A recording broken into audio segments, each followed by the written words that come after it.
Everything begins with three young people: Scott, a troublemaker and rock lover; Malik, a sports enthusiast on the track; and Kristen, a new student who is somewhat racist and had to share a room with Monet, a black girl. They are all students at Columbus University. At night, the students were having fun at a fraternity party where Kristen and her friends, Nicole and Claudia, meet Chad and some other guys who promise them that their first campus party will be incredible. Meanwhile, on Scott's floor, there was a party exclusively for people of color, and unable to sleep because of the noise, Scott decides to speak with campus security, which causes the party to end. But this clearly leaves the black students upset, especially Fox, who seems to be the leader. Later, Kristen decides that she has had enough of partying and opts to return to her room. On her way, she meets Taryn, who accompanies her, claiming that walking alone at night is dangerous. In the morning, Professor Phillips makes Malik call a group of people to stand together, including Kristen and himself, only to be informed by the professor, who had sent him to do so in front of the class, that they were behind on their payments and advises them to go to the financial aid office. At the office, Malik learns that his sports scholarship has been reduced from full to partial because he had been skipping training sessions. As a result, he is forced to return to practice even though he would prefer to be recognized for his academic achievements, considering that athletes are stupid. Back with Scott, while he is studying quietly, Fox and his friends suddenly show up playing loud music, and when Scott complains, Fox simply offers him a beating. After this, Scott and his roommate decide to leave their dorm. At night, Kristen and her friends go to a party where they end up very drunk. There, Kristen ends up having sexual relations with a guy named Billy. However, he refuses to use protection and even forces himself on her, despite her not wanting to continue. Fortunately, she manages to escape, realizing that he wasn't a good guy. Later, Scott meets Billy and asks him inappropriate questions about what happened, almost getting into another fight. Kristen is later found in her room, crying, when Monet arrives to comfort her about what occurred. Here, Billy tries to contact Kristen by phone, but Monet answers and, at Kristen's request, does not allow them to speak. Billy then resorts to insulting Monet, a move that turns out to be a huge mistake. Immediately after, the girls join Fox, and upon hearing what happened, they go with his group to find Billy. Once they locate him, they force him to apologize, and shortly thereafter, security arrives. However, Billy insists that everything is fine to prevent the situation from escalating. Nevertheless, this action causes Kristen to be rejected by her friends for having sought help from the black guys. As a result, Kristen joins a non-sexist movement led by Taryn. Back with Scott, he meets Remy, a mysterious guy who invites him to have some drinks with his friends in the morning. Professor Phillips then assigns them the task of creating their own political ideology. Later, Malik has problems with Professor Phillips because he thinks he is being mistreated for being the only black student. However, the professor explains that this is not the case and that Malik needs to get rid of the mentality that the world owes him something because of his skin color, as that will not allow him to advance as he desires. In the next scene, Malik is competing in a relay race for the university, where his team loses because of him not being fast enough. His teammates blame him for not trying hard enough, to which he responds that they only act like slaves, claiming that they will be nothing more than runners for the rest of their lives. This alters the mood of the group, but they manage to avoid a fight.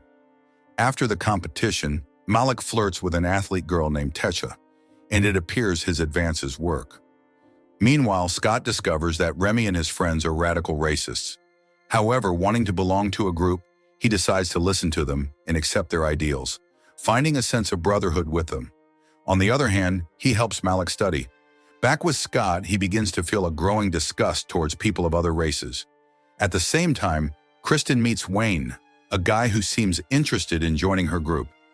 That night, she takes the opportunity to speak publicly about her trauma from having been abused. Meanwhile, the radical group takes advantage of Halloween night to ambush and brutally beat non-white people. And in the midst of this brutality, Scott appears to disagree. The next day, Malik and another friend train together. Malik explains that he feels exhausted from having to run and study at the same time, expressing that he feels like a slave. However, his companion makes him see that he is privileged for being able to attend university on a scholarship, and that he should stop focusing so much on his skin color and concentrate on being a better student and athlete. The right way to silence his critics. Back with Kristen, Wayne decides to ask her out, so she begins to prepare with Monet's help. Meanwhile, the radical group manages to acquire a whole bunch of weapons, and Scott confesses that he knows how to shoot very well because his father taught him from a young age. Later, Kristen confides in Taryn that no one understands her like he does, and they share a timid kiss. However, it is soon revealed that she actually kissed Wayne while she was doing it. The next day, Malik meets Daya, who is complaining about the name of the university, accusing Columbus of having massacred many natives. Suddenly, Scott arrives and publicly expresses his racist ideas, though Daya stops him from getting into trouble. However, Malik manages to find Scott's room, where he confronts him about what he said, though Scott lacks the courage to defend himself. Malik then mocks him before leaving Scott very frustrated. He opts to take out his anger on his room's belongings. In the midst of his rage, the young man pulls out a weapon and loads it, determined to do something drastic. Later, Scott's roommate arrives and gets angry because his belongings have been destroyed, sparking an argument between the two that quickly escalates. Malik, who is nearby, intervenes by pulling the bed away and defending Scott. However, suddenly Scott brandishes the weapon and threatens them, insulting them and being overtly racist. Immediately thereafter, the unstable young man prepares a bag with all his weapons and promises to kill them all before leaving the room. Once he is out of immediate danger, Malik wastes no time and, filled with anger, chases after Scott. However, he is stopped by security, who do not believe him when he explains what had just happened. Shortly afterward, Fox and the rest of the black students come out to support Malik because security simply did not give the matter much importance, which leaves the guys very angry. Due to this incident, Malik feels a deep rejection towards white people, to the point where he even distances himself from his friends because of their skin color. Meanwhile, Kristen decides that she must do something about the racial issue. She chooses to organize a peace festival to celebrate diversity. On the other hand, Scott meets with his group and reveals that he has left the university, but while they are talking, Fox, Malik, and their friends suddenly arrive, triggering a fight between the two groups in which the black students emerge victorious. The news spreads quickly, and as a result, someone visits Malik, who has become violent and full of hatred, even considering leaving the university, to the point that she hardly recognizes him. At the same time, Remy grows tired of listening to Scott complain and propose starting a war. He challenges him to kill a person of color, claiming that Scott does not have the guts. In response, Scott assures him that he will do it, and Remy takes a rifle and points it at him to warn him once more to calm down. However, Scott has already made up his mind, so Remy lets him take the rifle to do as he pleases.